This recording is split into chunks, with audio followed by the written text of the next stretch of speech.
Wonderful job persisting through this project, guys. This is probably the hardest project of the year, and nice job keeping up to this point. Today we're gonna finally finish our self-portraits.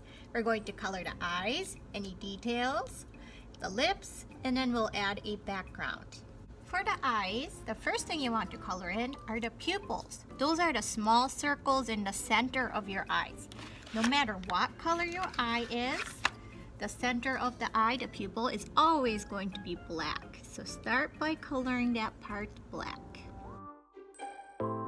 And then the corner of your eye, if you added this little detail right here, some people did, some people didn't, whichever is okay. But if you did, you'll want to color this part red or pink.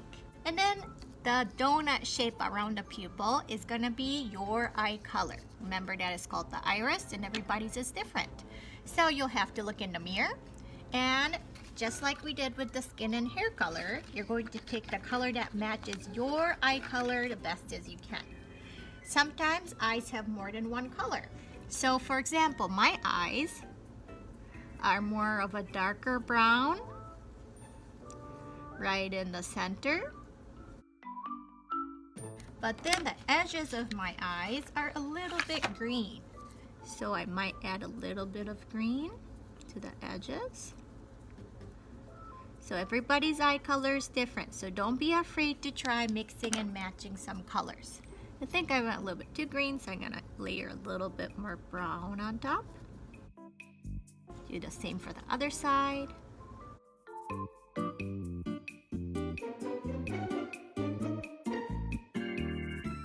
And then the white triangle parts, these parts stay white.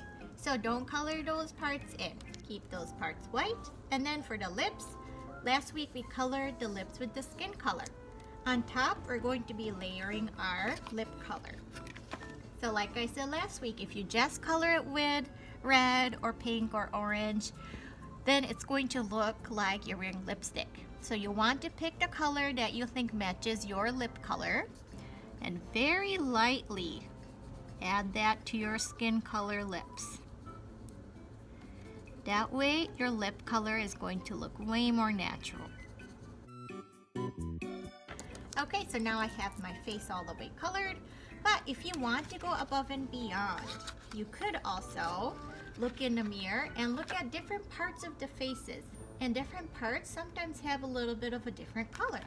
For example, you might have some rosy cheeks. Then maybe you'll get a rosy color and very lightly add it to where you might see some redness or pink.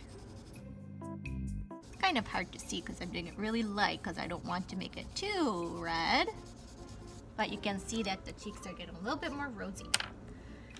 If you have freckles, which I do a little bit, then this will be a good time to add those back in. So pick the color that you think matches your freckle colors if you have any. You can also go over your beauty marks or moles. And another thing you could do to go above and beyond is adding a little bit of a shadow under your chin. So your neck is gonna usually be in the shadow, and it's gonna have a little bit of a darker color sometimes. So you can look in the mirror to try and see what this looks like. But if you want to add some shadows here, you won't add a black because shadows aren't always just black. You would find a color that's a little bit darker than your skin color. So I'm using a brown for my shadow. Now that we have finished all of our face and hair, then you can start to color your details. So if you have any earrings, you can color those. Color your shirt, you can add designs to that. If you have anything in your hair, you can add that too. Here's my ponytail tie. And remember, when coloring, our goal is going to be to develop craft like we did last week. Don't try to color a big section. That's how you get scribbly lines. Try and stay inside of the lines.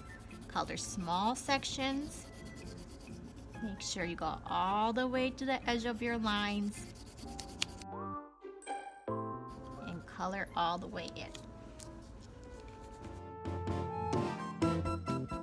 Now, a little trick that I like to use is to turn your paper always, because there's gonna be an angle that's comfortable to color and some angles that are not comfortable. So you wanna make sure that you're coloring where your hand can move nice and free. So don't be afraid to turn your paper when you're coloring. Some people have asked, do you have to color your shirt with the shirt color you're wearing today? No, absolutely not. You can pick any design, any color shirt that you would like to do. So here's my finished self-portrait with my details colored as well. So now the last step is, of course, your background. We're not gonna leave it white because, especially for self-portraits, background are important parts that tell us something about the artist.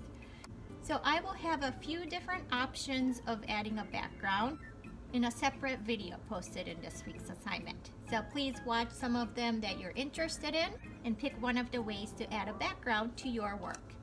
Once you add a background, make sure you send it to me through Artsonia or Canvas.